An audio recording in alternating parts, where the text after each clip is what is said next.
bonsoir. Merci beaucoup de nous retrouver en direct pour ce nouveau numéro d'Enquête de santé. Philippe, bonsoir. Marina, bonsoir. C'est après le cancer l'une des maladies les plus redoutées. Elle évoque la disparition des souvenirs et la perte de soi. En France, près d'1 million de personnes souffrent de la maladie d'Alzheimer. Et si l'on totalise les proches et les aidants, ce sont au total 3 millions de personnes qui sont directement concernées. Et la maladie d'Alzheimer entraîne dans le cerveau la destruction progressive des neurones et provoque toute une série d'anomalies allant des pertes de mémoire aux troubles de langage ou du comportement. Bien qu'elle ait été décrite il y a plus d'1 siècle par le neurologue allemand Alois Alzheimer, ses causes sont encore débattues et il n'existe à ce jour aucun traitement pour la guérir.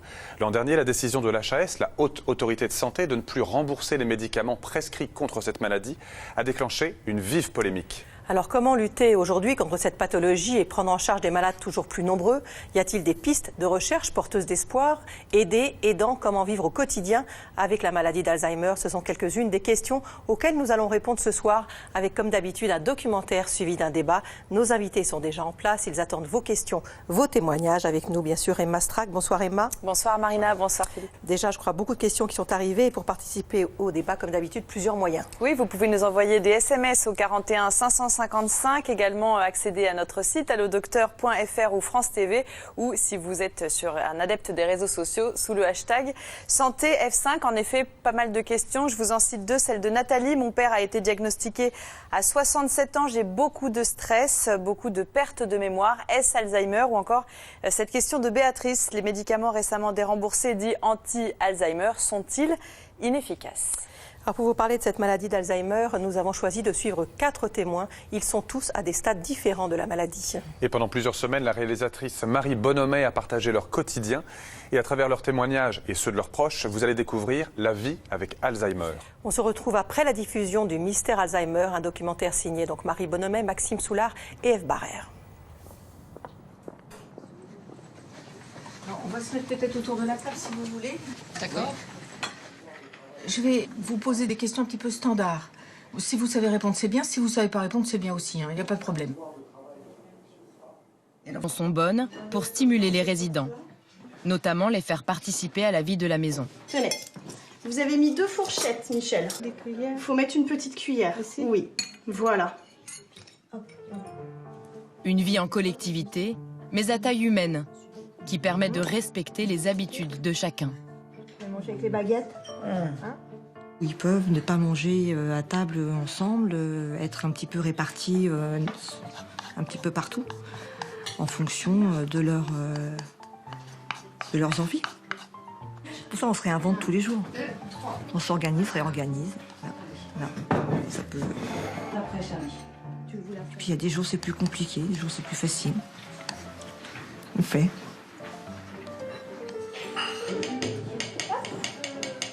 Je vais mettre les œufs, Geneviève, et vous allez mélanger. On va tout mélanger. Regardez, je vous mets les œufs. Allez-y. En plus des activités adaptées à chaque colocataire, des soins médicaux leur sont assurés tous les jours, et ce pour 2 400 € par mois. Une prise en charge professionnelle, mais dans un cadre familier. On les considère pas vraiment comme des malades, on a une vie normale. C'est une volonté de ne pas fermer la porte de la cuisine pour leur interdire la cuisine. C'est une volonté de ne pas fermer les portes pour sortir, aller par 2 marches à descendre. Non, c'est une volonté de leur laisser la liberté d'aller où ils veulent, quoi. J'installe dans le salon. Hein.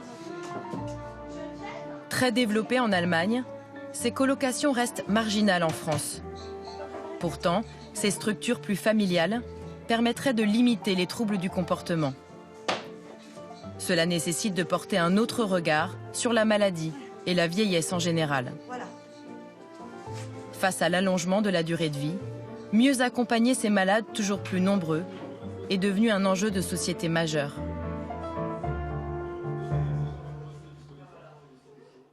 L'entourage social et affectif, c'est certainement ce qui sert le plus à la dignité humaine et au bien-être de ces patients-là. C'est pas parce ils ont une altération de leur fonction intellectuelle qu'ils sont devenus des personnes à ne plus considérer, qu'il faut enfermer, qu'il faut mettre attacher dans un fauteuil pour empêcher de vivre normalement. Merci beaucoup de nous retrouver en direct pour ce débat consacré à la prise en charge de la maladie de l'Alzheimer avec nos invités, 4 invités autour de la table. Le docteur Laurence Hugonot-Diener, bonsoir.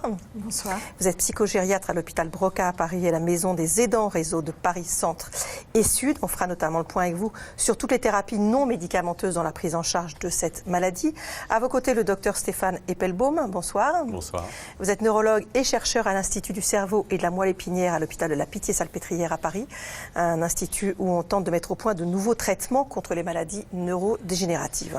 Et avec nous également le professeur Laurent Létriard. Vous êtes médecin généraliste et professeur à l'université Claude Bernard à Lyon.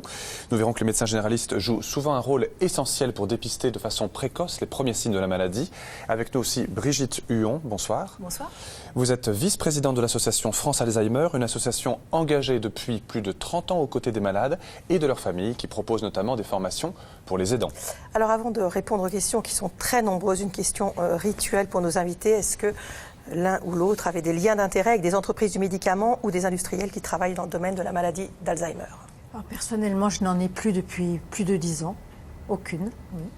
Oui, moi j'en ai. Depuis ces 10 dernières années, j'ai des liens avec l'entreprise Biogène, Roche et Astellas Pharma. On rappelle que les liens d'intérêt ne sont pas des conflits d'intérêt, ce sont deux choses différentes. Je n'ai ni lien ni conflit d'intérêt. Voilà, la même chose, ni lien ni conflit. Très bien, on commence avec cette question. La première, c'est celle d'Annie qui nous demande quels sont les premiers symptômes de la maladie d'Alzheimer. Je pense qu'on peut dire, sans révéler un scoop, que les premiers troubles sont souvent des problèmes de mémoire et des problèmes de mémoire immédiate. C'était bien détaillé d'ailleurs dans le très beau documentaire que vous venez de passer. Certaines maladies peuvent se révéler d'abord par des troubles un peu différents, peut-être des troubles visuels ou des troubles du langage, mais ce sont des formes plus rares, dites atypiques. Les troubles, en général, sont perçus peut-être initialement par le patient lui-même, mais au fur et à mesure que ces troubles vont progresser, l'introspection va également être altérée. Et donc c'est-à-dire que la personne va avoir du mal à se rendre compte de ses propres troubles de mémoire, et c'est alors l'entourage qui va motiver la consultation, qui va motiver le patient. C'est moins elle qui s'inquiète. Et c'est un terme qu'on appelle l'anosognosie ou l'anosodiaphorie quand c'est très léger. Et ça, c'est vraiment un des symptômes aussi cardinaux de la maladie, en même temps que l'amnésie, le trouble de la mémoire. D'accord. Alors Alain, justement, Alain a des pertes de mémoire instantanées. Impossible pour lui de se souvenir de ce qu'il voulait faire 2 minutes avant, à 54 ans. Ça l'inquiète. Est-ce que c'est le genre de patient qui vient consulter en médecine générale?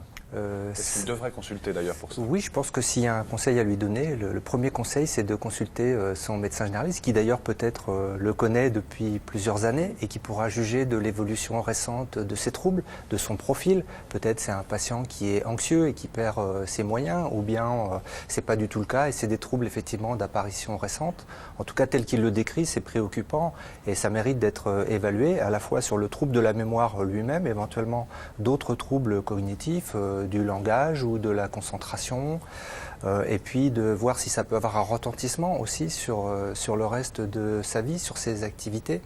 Justement, à partir de quand, parce qu'on sait qu'il y a des tests assez élaborés dans ces consultations mémoire, la place du médecin généraliste, du médecin traitant, c'est de démarrer ces tests. À partir de quand il va envoyer à une consultation spécialisée? Comment ça se passe? Alors, ce que j'ai besoin de dire d'emblée, c'est que nous, on ne voit pas que des maladies d'Alzheimer en réalité. On voit ça par l'autre bout du tunnel et on voit des patients effectivement qui ont des troubles type des plaintes de mémoire ou d'autres types, parce qu'on ne voit pas que des maladies d'Alzheimer et d'autres manifestations sont possibles. Quand le patient exprime sa plainte, ou plus souvent effectivement un accompagnant, le médecin propose de faire des tests en général qui sont des tests simples et relativement rapides qu'on peut utiliser dans le cabinet. Le plus connu, c'est le MMS ou MMSE. Voilà, Mini Mental Status, qui prend 10 à 15 minutes à être administré au patient. Mais encore faut-il que le patient et son accompagnant éventuel acceptent le test. Parce qu'on est confronté à toutes les situations. Il y a des patients qui expriment une plainte, mais qui ne veulent pas forcément qu'on évalue cette plainte. Donc parfois, la situation s'arrête là en fait.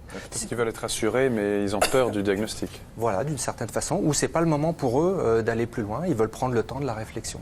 En fait, ce qu'il faut comprendre, c'est que la maladie d'Alzheimer, c'est une maladie qui s'étale sur une très longue durée. Parfois, on n'en a pas conscience, mais entre les premiers symptômes et puis la phase terminale de la maladie, il y a en général au moins 10 ans, et probablement plus. Donc souvent, on a envie d'être en faveur d'un diagnostic précoce, et en réalité, ça soulève la question, c'est quoi un diagnostic précoce sur une maladie qui évolue sur une telle durée en réalité? Et c'est pas seulement le médecin qui décide de la précocité de la plainte ou de son évaluation, c'est le patient en réalité qui nous présente sa plainte quand il veut bien nous la présenter. En réalité, parfois certains collègues de Centre Mémoire croient qu'on passe à côté de beaucoup de plaintes. On a fait des travaux de recherche et on s'est aperçu que les plaintes de patients, malgré la grande médiatisation autour de cette maladie, ne sont pas si fréquentes. C'était 7,5 plaintes de patients qui sont suivis avec une plainte mnésique par an par médecin. C'est-à-dire même pas une fois par mois en réalité. Donc je pense que quand on est confronté à ça, le médecin se saisit quand même et propose ses services pour aller plus loin en accord avec la demande du patient. Dans votre expérience, Brigitte Huon, vous êtes vice-présidente de l'association France Alzheimer, vous côtoyez forcément non seulement des patients, mais surtout des proches de patients. C'est souvent effectivement les proches qui réalisent qu'il y a un vrai problème et qui amènent leurs proches à consulter. C'est effectivement en général l'aidant, le proche qui tire la sonnette d'alarme, qui voit le comportement, on l'a très bien vu dans le film, de son compagnon se modifier, qui constate les pertes de mémoire dont la personne elle-même n'a pas forcément conscience. Donc c'est souvent l'entourage qui alerte. Ça va être difficile parfois d'amener ce proche à consulter parce que c'est quand même une certaine angoisse. C'est un des grands problèmes. Hein. Le malade étant souvent dans le déni, il n'a pas envie d'aller consulter, il va bien. Donc il n'y a pas de motif d'aller consulter un médecin ni d'aller vers une consultation spécialisée. Alors on va rester sur la mémoire. Est-ce qu'on peut arriver un jour à réactiver sa mémoire? Est-ce que les souvenirs sont toujours à l'intérieur ou est-ce qu'ils sont perdus à jamais? Dans le cadre de la maladie d'Alzheimer ou en général? Oui. Dans le cadre de la maladie d'Alzheimer, c'est définitivement effacé? Les souvenirs récents ont du mal à être enregistrés, les nouveaux souvenirs. Hein, donc ça, c'est une certitude. Et plus la maladie progresse, plus les souvenirs anciens sont altérés également.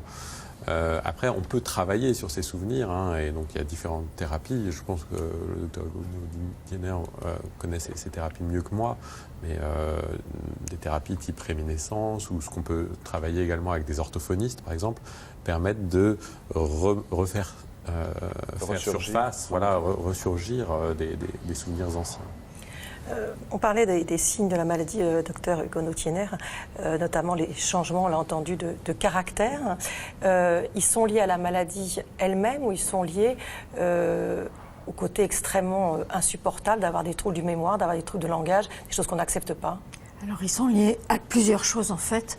Il y a les gens qui ont une maladie d'Alzheimer, très souvent, c'est parce qu'ils sont déprimés au début quand ils voient qu'ils perdent la mémoire. Ils se disent, mais qu'est-ce qui m'arrive, etc. Donc il y a très souvent une dépression qui accompagne, une anxiété. Chez les autres diagnostics, comme les gens qui ont une dégénérescence frontotemporale ou d'autres pathologies, ça peut être autre chose. Ça peut être des changements complets de personnalité, des troubles du comportement, des hallucinations. Oui, qui ne sont pas des maladies d'Alzheimer. Donc il faut savoir que dans un centre comme Broca, où on voit 5000 consultants par an, il n'y a que 27% des gens qui sortent avec un diagnostic de maladie d'Alzheimer. Donc vous voyez que ce n'est pas du tout général. Alors y a-t-il un moyen de savoir si nous serons un jour touchés par la maladie? Est-ce que l'IRM peut détecter les premiers signes? Si oui, à partir de quel âge? Ça, c'est Stéphane. Moi, je peux peut-être répondre. Oui. Je pense que l'IRM n'est peut-être pas le meilleur outil diagnostique. En fait, l'IRM, finalement, est modifié assez tardivement dans le diagnostic. Ce qui a bien été indiqué, encore une fois, dans le documentaire, c'est que les lésions spécifiques de la maladie s'installent sur 15 ans, peut-être 20 ans avant l'émergence des symptômes les plus gênants de la maladie qui vont jusqu'à faire porter le diagnostic de maladie d'Alzheimer. Et ça, en fait, ces marqueurs-là, on a aujourd'hui des moyens de les mettre en évidence in vivo, en fait, ces lésions, soit en réalisant des imageries cérébrales particulières, qu'on appelle des tomographies par émission de positrons, qui mettent en évidence les lésions amyloïdes ou les lésions tau. C'est le TEP. C'est le TEP, ce qu'on appelle le TEP scan. Et également grâce à la ponction lombaire qui permet de doser en biochimie les marqueurs de la maladie. Ce sont 2 examens qui sont totalement anodins. 2 examens qui sont anodins, qui ne présentent pas de risque particulier et qui se font dans les centres mémoire et notamment les centres mémoire de recherche. Ces examens, en fait, ils ont révolutionné notre prise en charge diagnostique de ces maladies d'Alzheimer, puisqu'il est aujourd'hui possible de porter un diagnostic de quasi-certitude de cette maladie, du vivant de la personne, y compris aux phases les plus précoces de la maladie. Et même, on est en train de commencer à s'intéresser à la phase, on va dire, immergée de l'iceberg, c'est-à-dire quand les personnes se plaignent de leur mémoire, réussissent bien les tests de mémoire, mais quand même, dans le cadre de recherche, vont passer un TEP scan ou vont avoir une ponction lombaire et on met en évidence des lésions de la maladie. Donc ceux qui compensent encore un tout petit peu. Ceux qui compensent, exactement. On pense qu'il y a des phénomènes de compensation neuronale. On parlait tout à l'heure de réserve cognitive ou de résilience, de résistance du cerveau. Et donc les lésions sont là, mais le cerveau résiste. Et les symptômes ne sont pas encore apparents. Mais c'est très important de s'intéresser à ces phases précoces parce que ça permet, ou ça permettra à l'avenir, d'envisager une éventuelle prévention secondaire, c'est-à-dire comme par exemple dans l'infarctus du myocarde, quand on cible l'hypercholestérolémie, là, dans la maladie d'Alzheimer, de cibler l'amyloïde cérébrale alors même que la personne est en pleine possession de ses moyens. On parlera des traitements tout à l'heure, mais on a entendu ce médecin généraliste dans le reportage dire finalement parfois est-ce que ça sert à quelque chose de mettre le mot sur cette maladie. Est-ce que parfois, effectivement, dans votre expérience, vous dites que ce n'est pas forcément indispensable ? Ce n'est pas forcément indispensable. Et pour rebondir sur ce qui vient d'être discuté, je dirais que c'est d'autant moins indispensable qu'on est dans une phase extrêmement précoce. Parce que certes, on peut faire des tests et qui sont extrêmement sophistiqués aujourd'hui.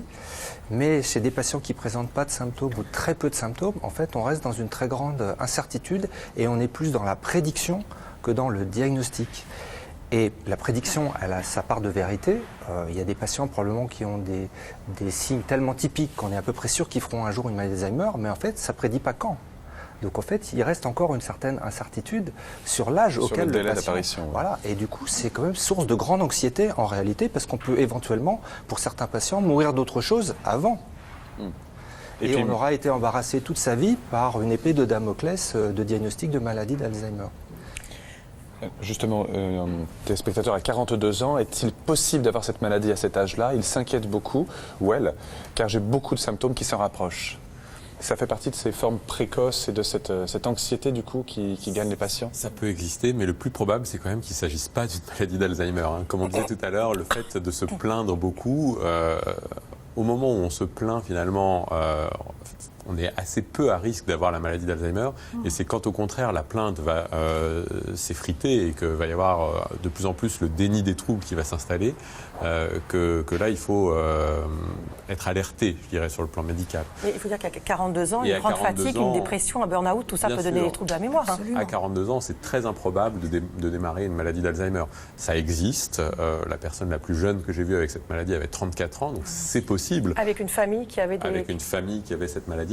Ceci étant, j'ai aussi des patients qui ont une cinquantaine d'années et on n'a rien trouvé dans la famille. On a recherché des formes génétiques et on ne les a pas trouvées. Donc, avoir une maladie jeune, ça n'est pas automatiquement une maladie génétique, voilà, une forme familiale, mais il faut la rechercher. Toujours est-il que, eh bien, la règle, c'est que quand même, à 42 ans, on pensera en priorité à une autre pathologie, de l'angoisse, de la dépression, la prise d'alcool, etc. Une hyperthyroïdie, que sais-je. Enfin, ça peut être beaucoup de choses. En consultant, on a vraiment le diagnostic, donc il faut vraiment le faire. C'est ça. Oui. Pas rester avec une angoisse comme ça, qui peut être insupportable. Une précision de Brigitte qui demande la différence entre Alzheimer et démence. Alors, la maladie d'Alzheimer, on l'a bien vu dans le documentaire, c'était très bien expliqué. C'est quelque chose de bien spécifique avec des biomarqueurs positifs, des hippocampes et des régions du cerveau qui sont atrophiées. Et la démence, c'était, vous savez, le mot chapeau qu'on a utilisé pendant des générations pour parler des gens qui, on disait même retomber en enfance à une époque. Oui, on parlait de démence sénile, ou de démence vasculaire aussi. Voilà, c'est ça. Mais c'est un mot valise en fait, on met plein de choses. C'est un mot valise, il ne faut plus en parler. Ce n'est pas un mot précis. On nous demande si la maladie d'Alzheimer peut être causée par l'aluminium présent dans l'eau du robinet et de nombreux produits. On va retrouver justement Emma Strack pour faire un point sur les différentes pistes de recherche des causes de cette maladie. Et le moins que l'on puisse dire, Emma, c'est qu'elles sont nombreuses. Oui, des pistes variées qui peuvent sembler insolites parfois, comme le lien entre la maladie d'Alzheimer et une bactérie Porphyromonas gingivalis, généralement associée à une pathologie de la gencive. Les chercheurs ont observé que cette bactérie libère des protéines toxiques que l'on retrouve dans le cerveau des malades, mais aussi qu'elle favorise la production des fameuses protéines amyloïdes. Dans la famille des infections, d'autres chercheurs s'intéressent au virus de l'herpès et émettent l'idée que lui aussi est capable de favoriser l'accumulation de ces protéines. Il y a d'ailleurs une logique, car elles ont en effet antivirales. Elles ont donc la propriété de neutraliser le virus, mais pour ça, elles s'agrègent et forment des plaques, ces plaques caractéristiques de la maladie d'Alzheimer. Ces recherches sont largement menées aux États-Unis, mais nos chercheurs français ne sont pas en reste. Une équipe bordelaise a établi un lien entre une consommation chronique de benzodiazépine, une classe de somnifères, et une augmentation du risque de développer la maladie de l'ordre de 50%. Et une équipe lilloise s'intéresse de près à la caféine qui serait capable de bloquer des récepteurs du cerveau anormalement activés dans la maladie d'Alzheimer. Cette molécule est d'ailleurs en phase d'être testée cliniquement chez les patients. La piste qui s'impose comme la plus prometteuse, c'est celle de l'immunothérapie, qui consiste à cibler les lésions caractéristiques de la maladie, amyloïdes ou tau, en administrant des anticorps qui vont pénétrer dans le cerveau. Reste à comprendre qui traiter, quand et pour combien de temps, ce qui n'est pas une mince affaire. Les pistes sont nombreuses, la maladie encore largement méconnue, mais ce que l'on sait, c'est qu'elle est multifactorielle avec des facteurs génétiques et d'autres environnementaux, ce qu'explorent d'ailleurs de nombreux chercheurs à travers le monde. Et d'après de récents travaux, 35% du risque de développer la maladie d'Alzheimer serait lié à des paramètres modifiables. Autrement dit, en traitant des maladies chroniques comme le diabète, en faisant de l'exercice, en arrêtant de fumer, en dormant suffisamment, en bref, en vivant sereinement, avec des amis, en bougeant, en mangeant correctement et en étant heureux, on limite déjà les risques de développer la maladie. Merci Emma, on vous retrouve tout à l'heure. Juste avant qu'on ne retrouve notre témoin, on a beaucoup de questions sur ce lien entre aluminium et maladie d'Alzheimer. On en est où? Comme l'a dit Emma Strack, en fait, c'est une maladie qui est hautement multifactorielle. Mais vraiment, quand on dit hautement multifactorielle, c'est le terme adéquat. C'est-à-dire, il n'y a pas une cause de maladie d'Alzheimer, en tout cas dans l'immense majorité des cas de maladie d'Alzheimer, parce que dans un tout petit pourcentage de cas, peut-être moins d'1% des cas, il y a une cause unique qui est génétique. Mais ça, c'est vraiment des raretés. Dans l'immense majorité, comme je disais, il y a de très nombreux facteurs qui s'associent entre eux pour engendrer cette pathologie et la faire se déclarer à tel ou tel moment de la vie et aller de plus ou moins vite en fait dans son développement. Peut-être que l'aluminium ou les métaux lourds sont une piste sérieuse, mais à ma connaissance, ça demande encore à être validé. Il y a trop peu d'arguments scientifiques rigoureux qui vont dans ce sens. Par contre, comme on l'a vu, il y a différents facteurs qui sont bien établis et sur lesquels on peut déjà essayer de jouer. On va rejoindre notre invité qui est journaliste et grand reporter et qui a raconté dans un livre l'histoire de sa mère atteinte de la maladie d'Alzheimer. Michel Monpotet, bonsoir. Bonsoir. Vous êtes l'auteur de L'étrange et drôlatique voyage de ma mère en amnésie, publié l'an dernier aux éditions Jean-Claude Lattès. L'histoire commence lorsque votre mère Geneviève vous appelle un soir. Elle est confuse, elle tient des propos incohérents. Vous avez découvert un peu tardivement que votre mère donc souffrait de cette maladie. Avant de raconter cette histoire, qu'est-ce que vous saviez, vous, de cette maladie ? Absolument rien. Non seulement je ne savais absolument rien de cette maladie, mais en plus vivant à 1000 km de l'endroit où elle vivait et ne la voyant qu'occasionnellement lors des vacances, où on est pressé, on va voir ses amis, on a tellement de choses à faire, je n'ai pas prêté attention à plein de petits détails qui auraient dû m'alerter et peut-être aussi que je faisais partie de ces gens qui sont victimes de la malédiction de croire leur maman éternelle et donc je ne l'ai absolument pas vu vieillir. Et donc quand c'est arrivé comme une explosion. Et quand je la retrouve pour la première fois, je retrouve une maman qui est, sans que je le sache, dans un état dépressif très profond. Et quand j'arrive à son secours, comme un chevalier preux, quand j'arrive à son secours, je pense qu'elle est en stade terminal d'Alzheimer. Je me dis, ça y est, c'est foutu. Et c'est là que vous décidez contre cette maladie de l'oubli de tout noter comme un scribe ou un greffier. C'est-à-dire que la femme qui est en face de moi a plein de secrets qui m'appartiennent et dont elle ne m'a pas encore parlé tout à fait. Et là, elle vous les livre. Et je me dis, ça va s'effacer sans que je puisse rien y faire. Je ne peux pas laisser faire ça. Donc je me mets bien au bord d'elle comme un pêcheur patient. Et j'essaie petit à petit de sauver, de faire remonter des souvenirs qui sont en train de s'effacer. C'est en tout cas l'idée que je m'en fais. C'est ce que vous dites, hein. Vous dites, je suis celui qui ne la soigne pas, je suis celui qui la continue. Ben, c'est exactement ça. Mais je vais être récompensé. Parce qu'avec cette attention et cet amour, elle-même va me répondre avec une attention et un amour et une drôlerie absolument fantastique, qui est peut-être liée à sa personnalité, mais qui est aussi liée à sa nouvelle personnalité, façonnée par la maladie. Je crois qu'on va en parler. Cette nouvelle femme qui est en face de moi a quelque part en elle des choses qui me concernent et que je ne suis pas du tout décidé à abandonner sans rien faire. C'est pour ça que vous avez eu... Tout ça a été scandé par des moments de grâce, des moments d'intimité incroyables et de révélation auprès de votre maman. Bah, disons que la nouvelle personne qui est en face de moi, elle est beaucoup mieux que la personne qui était en pleine santé. C'est-à-dire que son orgueil a disparu. Cette espèce de petite pudeur campagnarde où elle ne disait jamais trop ce qu'elle avait au fond du cœur, ça aussi, ça a disparu. La femme qui est en face de moi, je vais dire une chose terrible, après tous les témoignages bouleversants qu'on a vus, grâce à la maladie, est devenue une femme qui est capable de me dire « je t'aime », qui est capable de me dire des souvenirs incroyablement secrets qu'elle a en elle, et qui est capable d'être incroyablement drôle quand elle me raconte les choses. Elle est capable, quand je suis donc, elle est mère célibataire, et je lui demande, profitant de la maladie, comment s'appelle mon père? Et elle me dit, c'est pas très important comment il s'appelle, je m'en souviens pas. Par contre, je me souviens très bien comment on a fait.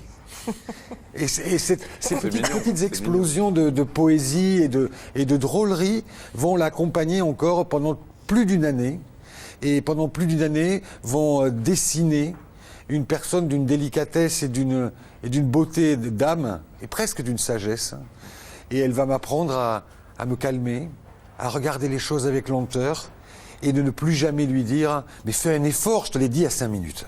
Elle m'a quelque part aussi un peu soigné de mon impatience. On parle des aidants et de tous ceux qui entourent ces patients. Vous parlez de ces 2 anges gardiens, Stella et Charles. Quand je suis arrivé auprès d'elle, j'ai fait ce que je pense font tous les membres de famille. J'ai eu peur et j'ai appelé au secours. Et j'ai été entendu.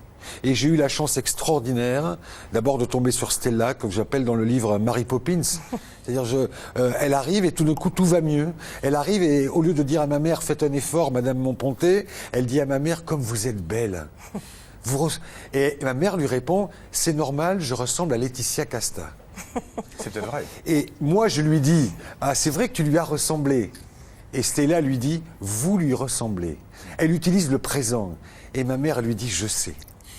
Et cette femme-là, Stella, l'accompagnatrice, va m'aider à être plus humain, plus attentionné et ne jamais être morégénateur. Ne jamais lui dire, t'as fait un effort. Jamais. Et je suis celui qui est à côté d'elle, mais je suis aussi celui qui apprend d'elle. Et Charles ? Et Charles, de manière absolument incroyable, ma mère va tomber amoureuse de son jardinier. Et ma mère va décider que avec Charles, elle peut faire autre chose, quelque chose de merveilleux, qui est faire pousser de nouvelles plantes dans son jardin. Et l'amélioration de son bonheur et de sa joie n'est entrecoupée que de temps en temps, elle est capable de dire « avec Charles, on a planté des tomates, avec Charles… » Donc on a une espèce d'image de son amélioration. Et pendant qu'elle est en train de me dire que son herbier est magnifique, elle se retourne vers moi et elle me dit « je suis dévastée ». Et puis elle repasse à autre chose. Tu as vu mes roses ? Depuis que vous avez publié ce magnifique ouvrage il y a 1 an, vous avez pas mal de lettres ou de retours de vos lecteurs. Qu'est-ce qu'ils vous disent ? Est-ce que ça a ouvert les mêmes portes chez eux que pour vous ? C'est une des plus belles expériences liées à ce livre. C'est le retour des lecteurs. Je reçois tous les jours, 1 an après, énormément de témoignages. Et je pourrais résumer avec un seul témoignage. Il y a un homme qui m'écrit, qui me dit « ça fait 10 ans que j'accompagne ma femme, elle vient de mourir ». 10 ans qui ont été, à la fin, absolument épouvantables. Je viens de lire votre livre et j'ai compris qu'on avait aussi été heureux. Car évidemment, quand quelqu'un est malade d'Alzheimer, il arrive un moment où on est orphelin du vivant du malade. On est face à une autre personne. Mais l'amour, l'humour, la tendresse ne sont pas capables de soigner, bien évidemment, tout le monde l'a dit et le sait, mais ils sont capables de ralentir et d'offrir des cadeaux absolument merveilleux, tant à l'accompagnant, qui souffre de plus en plus, qu'au malade, qui, le sachant, souffre de moins en moins. Et on a l'impression, pour finir, quand on lit votre livre et quand on vous entend aujourd'hui, que face à cette maladie qui détruit le passé, vous avez découvert que l'essentiel, c'était le présent. C'est elle qui m'a montré. Moi, j'étais en train de fouiller dans le passé ou en train de me dire qu'est-ce qu'on va faire dans 3 mois, est-ce que je vais réussir à la garder chez elle, puisqu'elle voulait rester chez elle. Elle m'a appris à m'asseoir dans le présent. Et donc, de cette maladie et de cette histoire, j'ai essayé, grâce à la littérature, c'est un grand mot, de faire de ma maman une personne générique. Une personne qui pose des questions d'ordre philosophique. Qu'est-ce que la mémoire? Est-ce que l'amour et la mémoire sont 2 choses qui dépendent l'une de l'autre? Qu'est-ce que l'oubli? Qu'est-ce que l'abandon? Est-ce que ces choses-là s'alimentent? Et comment on peut modifier l'évolution et le rythme de l'évolution pour, jusqu'au dernier moment, arriver à trouver des petites parcelles de vie, des petites choses minuscules, mais qui sont aussi merveilleuses que des trésors. Merci beaucoup Michel Monpotet, L'étrange et drôlatique voyage de ma mère en amnésie. C'est chez Lattès et c'est vraiment absolument superbe. Merci. J'ai envie de vous demander, évidemment, vous qui vous occupez de familles de malades, c'est des témoignages qui font écho à tout ce que vous pouvez entendre. Tout à fait. Excusez-moi, vous êtes émue. Je suis très émue d'entendre M. Monpotet. C'est vraiment, on voit des témoignages. Il n'y a pas toujours de l'amour, c'est vrai. Il y a parfois de l'agressivité, de l'hostilité, de l'épuisement. Mais c'est vrai qu'on retrouve des échanges entre les aidants et les personnes malades de cet ordre-là, et des gens qui redémarrent une autre vie à partir du moment où cette maladie arrive. Et oui, c'est quelque chose d'assez bouleversant. Maman reprend sa langue natale maintenant, elle parle souvent l'arabe. Comment cela s'explique-t-il ? Est-ce que l'effacement de certains circuits en ouvre d'autres ? Tout à fait, il y a une perte à la fois des souvenirs récents, mais il y a une perte également des savoirs et des savoir-faire. Donc c'est ce qu'on appelle la mémoire sémantique, la mémoire des connaissances du monde. Et connaître une langue, connaître la langue maternelle, donc c'est un savoir très ancré, très ancien. Et une langue apprise plus tardivement va être abîmée un peu plus précocement au cours de la maladie. On nous demande s'il est nécessaire d'arrêter de travailler quand on est le proche d'une personne malade d'Alzheimer.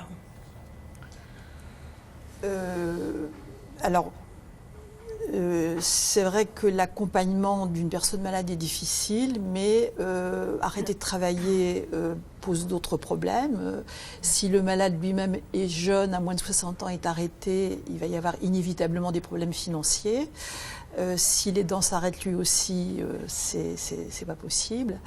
Donc ça, il faut être très prudent. Il faut essayer aussi, il faut que l'aidant puisse trouver aussi des moments à lui, des moments pour se ressourcer, et donc de mettre auprès du malade des personnes qui vont l'accompagner, ou il y a d'autres solutions comme les accueils de jour, toutes les activités, l'activité physique adaptée, enfin tout ce qui peut être utilisé comme ressource pour aussi prendre en charge la personne malade. Puis il y a des aidants qui se passent le relais, comme on l'a vu dans le film, avec ses frères qui se passent le relais mutuellement autour de leur maman. Voilà, il faut mobiliser l'entourage, les amis, les voisins. Il faut éviter de s'épuiser, de ne pas rester seul avec la maladie. C'est un des slogans de l'association, mais c'est plus vrai que jamais, ne pas rester seul. Les traitements actuels peuvent-ils retarder l'évolution de la maladie ? Et je crois qu'il y avait une autre question aussi qui va apparaître. Pourquoi a-t-on donné des médicaments à ma maman, sachant que cela n'était pas efficace ? Tout le monde peut s'exprimer sur ce sujet. Avec des avis libres. Moi, je peux peut-être commencer déjà pour dire que je pense que les médicaments sont efficaces. Donc, il n'y a pas lieu de dire le contraire. Pour cela, en fait, je ne parle pas selon... Non, la HAS n'a pas dit, la Haute Autorité de Santé n'a pas dit que les médicaments n'étaient pas efficaces. Elle a dit que les médicaments étaient peu efficaces et qu'il y avait des problèmes de tolérance.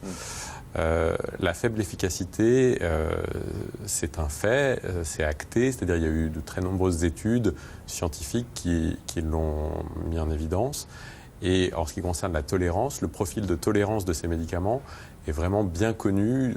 Ce sont des médicaments qui sont utilisés depuis le début des années 2000, fin des années 90, début des années 2000, et dont le profil de tolérance est bien connu. Et les principaux effets indésirables sont d'ordre digestif et il y a des contre-indications d'ordre cardiaque. Si tant est qu'on est face à une authentique maladie d'Alzheimer ou un syndrome qui y ressemble vraiment beaucoup, que la personne n'a pas de comorbidité, c'est-à-dire plusieurs maladies concomitantes qui rendraient effectivement un peu dangereuse la prescription de ces médicaments, que le patient est d'accord et comprend les risques, c'est-à-dire après avoir évalué effectivement l'absence de contre-indication, comprend le risque de troubles digestifs et qu'il y a un proche pour surveiller la prise médicamenteuse. Moi, je ne comprends pas qu'on ne puisse pas continuer à prescrire avec remboursement ces médicaments qui apportent un petit bénéfice. Un bénéfice notamment au niveau de la tension, c'est ça? Notamment au niveau attentionnel, mais également, il y a des études qui ont montré un retard à l'institutionnalisation, une amélioration fonctionnelle, c'est-à-dire des capacités à faire les choses dans le quotidien. Donc tous ces médicaments ont été bien étudiés sur le plan scientifique avec des méta-analyses.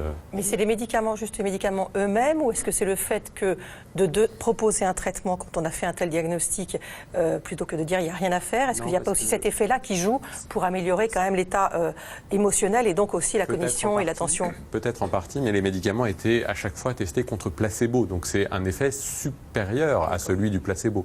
Et là maintenant on est dans cette optique actuelle qui est désastreuse pour les patients les moins aisés, parce que c'est rien versus un médicament qui était plus efficace que le placebo.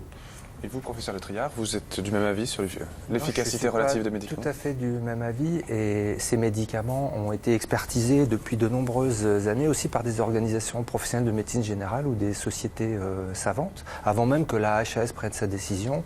Et on a souvent communiqué pour dire qu'il ne fallait pas tant s'appuyer sur les médicaments que sur les stratégies non médicamenteuses du fait de la faible pertinence de ces médicaments. Donc ces médicaments ont une part d'efficacité, mais on considère que cette efficacité n'est pas pertinente, parce qu'en fait elle joue sur des critères. On améliore des grilles ou des scores de fonctionnement cognitif, c'est-à-dire notamment la mémoire ou d'autres fonctions cognitives, sans que ça ait réellement d'impact sur la vie réelle des patients. Et sur cette échelle, l'effet lui-même était minime, même sur cette échelle non pertinente. C'était moins de 3 points d'amélioration par rapport au groupe placebo, sur une échelle de 70 points. Donc à 6 mois. On change un score, mais on ne change pas la vie, en fait. Voilà, absolument. Et d'ailleurs, les agences du médicament, à la fois l'Agence européenne du médicament, considère qu'un effet inférieur à 3 n'est pas cliniquement pertinent. Et l'agence américaine met même la barre à 4. Oui, votre opinion? Moi, je voulais dire qu'il y avait on donne déjà pas ces médicaments à tout le monde, mais à des gens qui ont une vraie maladie authentifiée, maladie d'Alzheimer. Et certains sont vraiment améliorés de façon assez importante. Alors, je sais bien que c'est le double aveugle qui compte, mais en double aveugle... Ah oui, durablement. Et quand on les arrête, il y a une redescente et la personne vraiment baisse.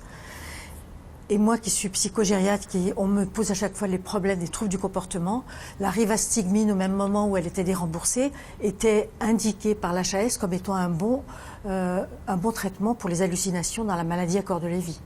Et ça, c'est exactement concomitant, donc c'est très bizarre. Et les troubles du comportement sont vraiment améliorés aussi par la mémentine, puisqu'à ce moment-là, on peut vraiment baisser les autres psychotropes qu'on donne. On n'est pas obligé d'abrutir les gens comme on le fait actuellement. Alors, il y a les médicaments, mais aussi on va dire les autres prises en charge non médicamenteuses, non moléculaires que vous pratiquez, par exemple. Alors c'est ça. Moi, je suis en train d'écrire un livre contributif sur les prises en charge non médicamenteuses dans les maladies neuroévolutives.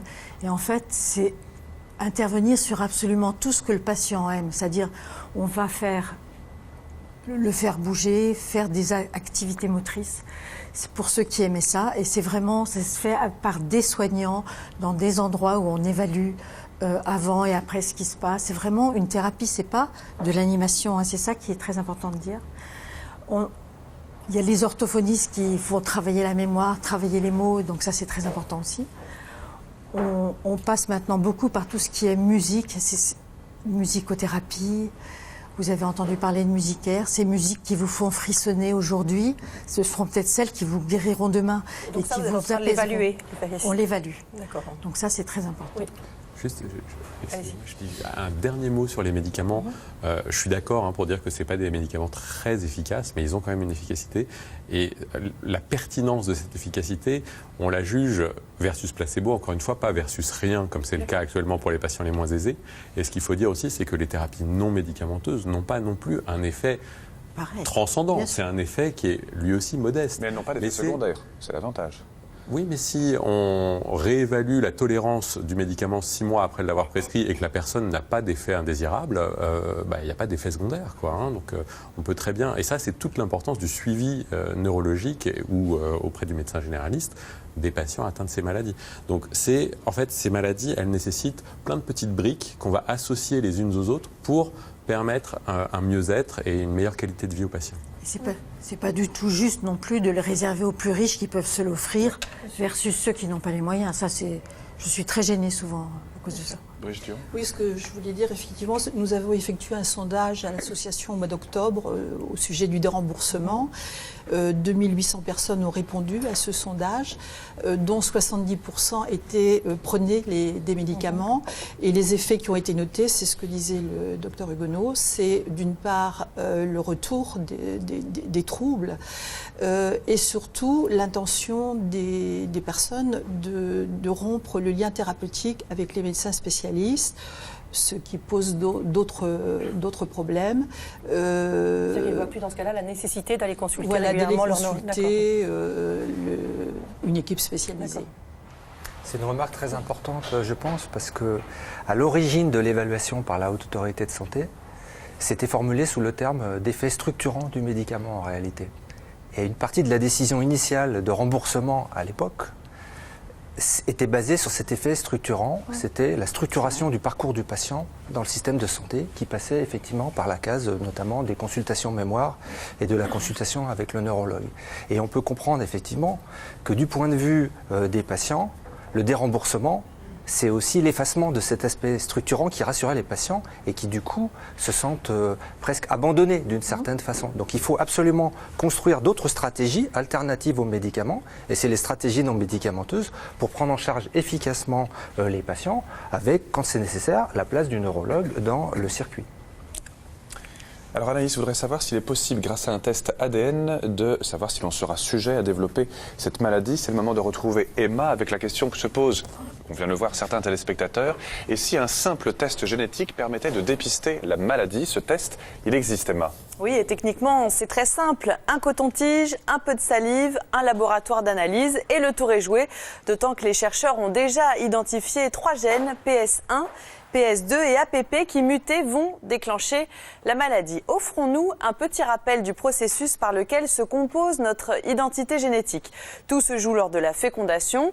Déjà, chaque cellule de l'embryon est dotée de 46 chromosomes hérités pour moitié du père, pour moitié de la mère, chacun des 2 parents, transmettant la moitié de son propre patrimoine génétique. C'est donc à la fois une affaire de famille et une grande loterie, d'autant que tous les gènes de l'enfant ne s'exprimeront pas de la même manière. Ce qui est sûr, c'est qu'au bout du compte, ce patrimoine génétique définit nos caractères physiques et qu'il détient toutes les informations qui vont guider le fonctionnement de notre organisme. Alors pour revenir à nos 3 gènes, PS1, PS2 et APP, si chez une personne l'un de ces gènes est muté, c'est sûr, elle développera la maladie d'Alzheimer.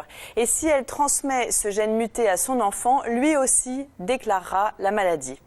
Alors parfois, face à des trous de mémoire à répétition, l'angoisse monte et vous êtes peut-être en train de sentir germer l'envie de passer ce test, tout simple.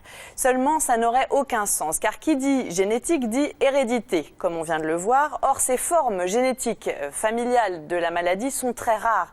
Elles représentent moins de 1% des cas et sont généralement diagnostiquées tôt, toujours avant 65 ans.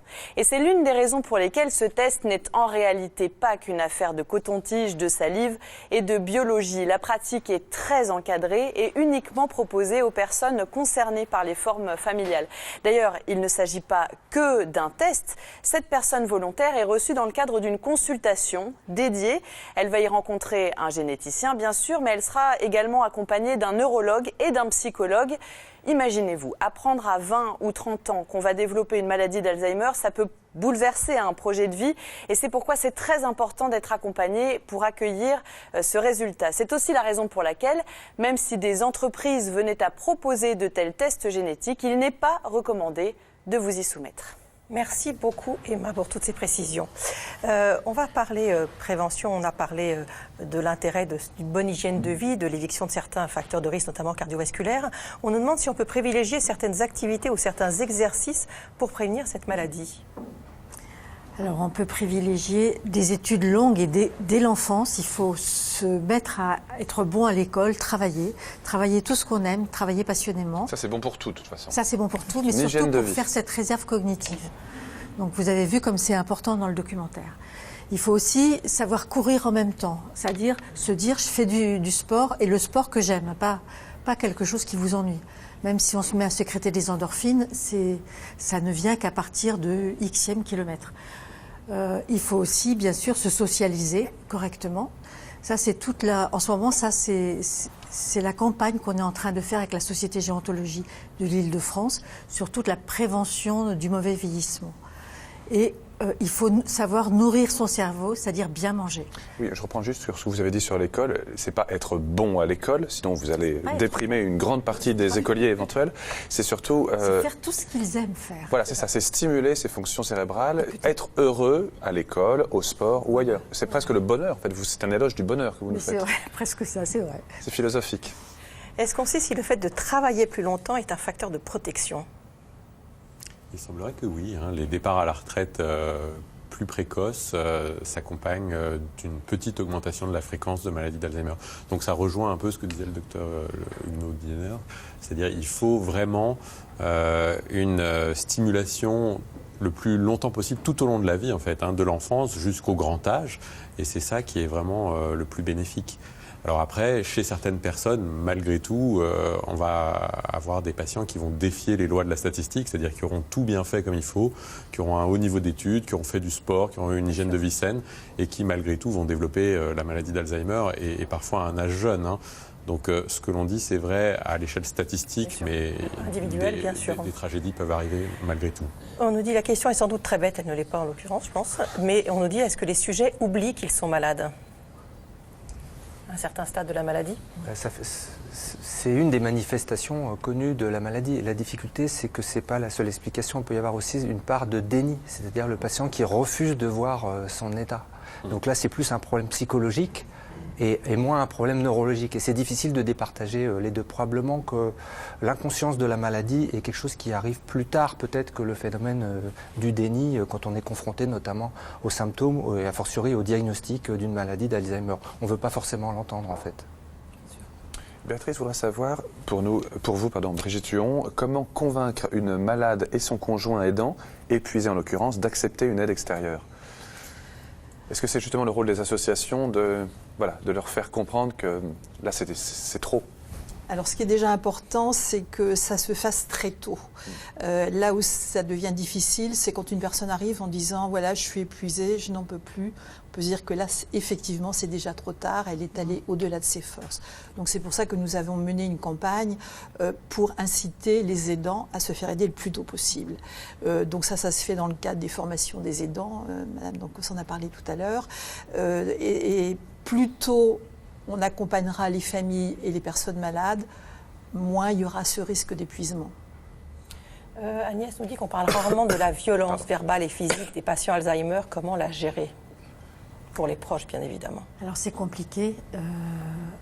Très souvent, on conseille dans les EHPAD de dire ils ont un trou de la mémoire, profitez-en. C'est-à-dire quand il est très agité, partez. Ne vous mettez pas à trois dessus, partez. Il va oublier et ça va mieux se passer. Mais pour un proche qui vit ça au domicile ? Alors, ça c'est compliqué. Donc c'est ces cas-là que je vais voir à domicile très souvent avec le réseau des aînés et des aidants. Et il faut essayer d'analyser pourquoi. Très souvent, ce sont des gens qui avaient dans le temps des problèmes psychiatriques, où il y avait un conflit dans le couple. Donc c'est le révélateur de plein de contradictions et de guerres entre eux. À nouveau, c'est les filtres qui s'en vont et du coup, ça révèle des situations anciennes. Fabienne voudrait savoir si les EHPAD sont aptes à gérer la maladie. Sa maman atteinte d'Alzheimer passe son temps devant la télévision. Je crois qu'il y a une autre question sur le même thème. Tous les EHPAD se valent-ils dans la prise en charge des malades atteints d'Alzheimer? Comment choisir un établissement adapté pour son proche, demande Noah. Alors les EHPAD... Est-ce que EHPAD et Alzheimer, c'est compatible? Alors, il semblerait qu'on soit arrivé un petit peu au bout du modèle EHPAD pour l'accueil des malades Alzheimer. Hein. On en a vu un très bel exemple, la Maison du Til, qui est une expérience qui fonctionne depuis plusieurs années, d'accueil des personnes atteintes de maladies d'Alzheimer à un niveau beaucoup plus intime. Hein. Il y a 8 ou 10 résidents. Avec une participation des malades eux-mêmes. Alors, une participation des malades eux-mêmes, des bénévoles, des salariés, bien sûr, des aides-soignantes. Donc, on s'oriente plus vers ce modèle-là, plus que vers des EHPAD qui sont un peu calqués sur le modèle hospitalier et qui, au fond, ne sont pas vraiment adaptés aux personnes atteintes de maladies d'Alzheimer. Il y a 30 ans, on avait ce fameux Cantou de Roy-Malmaison, qui était aussi une expérience d'accueil en petit comité, 12 personnes, et ça fonctionnait remarquablement bien. Parce que là, mettre le patient devant une télévision pendant toute la journée, évidemment, ce n'est pas un processus thérapeutique, mais ça ne peut qu'aggraver la situation. Oui, c'est sûr que c'est très très important qu'il y ait un accompagnement dans les EHPAD avec suffisamment de personnel. Mais la difficulté, c'est quand les patients ils ont des troubles du comportement qui sont difficiles à gérer dans des EHPAD conventionnels. Alors, il existe des unités un peu spécialisées, des unités d'hébergement renforcées qui sont en principe faites pour accueillir ces patients, mais c'est pas toujours facile de trouver des places appropriées pour les patients qui ont la maladie d'Alzheimer. Parfois, on est face à des refus de certains EHPAD de les accueillir. Oui. Est-ce que je voulais quand même parler de certaines EHPAD qui ont essayé de mettre l'accent justement sur la stimulation au quotidien en proposant comme par exemple les parentèles, ils proposent des stimulations toute la journée, donc plusieurs ateliers par jour. Il y a des médiations animales, il y a un petit animal par étage qui a une petite médaille avec son nom, c'est un soignant. Donc il y a des chats, des chiens, des poneys, des trucs comme ça. Et en fait, la vie... Un poney par étage? Oui. Non, pas par étage. Et donc la vie est plus agréable dans ces endroits-là. Et les gens ont plus le sourire. Et je trouve qu'ils les sortent pas mal aussi au restaurant du coin. C'est pas forcément quelque chose d'aussi ennuyeux. Mais évidemment, il y a plus de personnel. Donc c'est un petit peu compliqué. C'est le problème. C'est le nerf de la guerre. Oui. Est-ce qu'il y a des centres d'hébergement adaptés pour les malades de moins de 60 ans atteints d'Alzheimer? Ça existe, hein. Enfin, c'est encore une rareté malheureusement. Hein. Moi, je pense par exemple aux femmes foyers d'accueil médicalisé de Cesson, qui est une structure absolument incroyable. Ça s'appelle la résidence Le Chemin, avec justement cette stimulation au quotidien. Et d'ailleurs, j'en profite vraiment pour saluer les personnes qui y travaillent et qui font un travail formidable. Je pense que c'est un travail qui est très difficile, hein, puisque notamment quand on est face à des personnes jeunes atteintes de maladies neurodégénératives, il y a souvent plus de troubles du comportement, plus de force physique aussi, hein, des patients qui sont atteints de ces maladies et qui peuvent de ce fait intervenir sur les soignants. Donc ça existe, c'est encore, on est encore au balbutiement de cela. Il y a également des centres d'accueil de jour, voilà, le centre des Francs-Bourgeois, le centre Joseph Weil de Lauzé, qui propose d'accueillir pendant une journée des patients jeunes. À Paris, vous avez l'hébergement temporaire de la Villa Daniel Torelli, qui est réservé aux gens de 60 ans et moins. Autrement, les personnes âgées de moins de 60 ans peuvent aussi être accueillies dans des EHPAD, sous réserve d'une dérogation, hein, puisque normalement la loi c'est 60 ans. Et puis il y a une expérience aussi à Crolles, dans la région de Grenoble, partie d'une initiative de famille qui a ouvert donc un établissement réservé à des malades jeunes. On voit que sur tout le territoire français, il y a des expérimentations. On va rester dans l'épidémiologie internationale. Est-ce que les maladies d'Alzheimer sont moins présentes dans certains pays, voire plus présentes? Et est-ce qu'on sait pourquoi?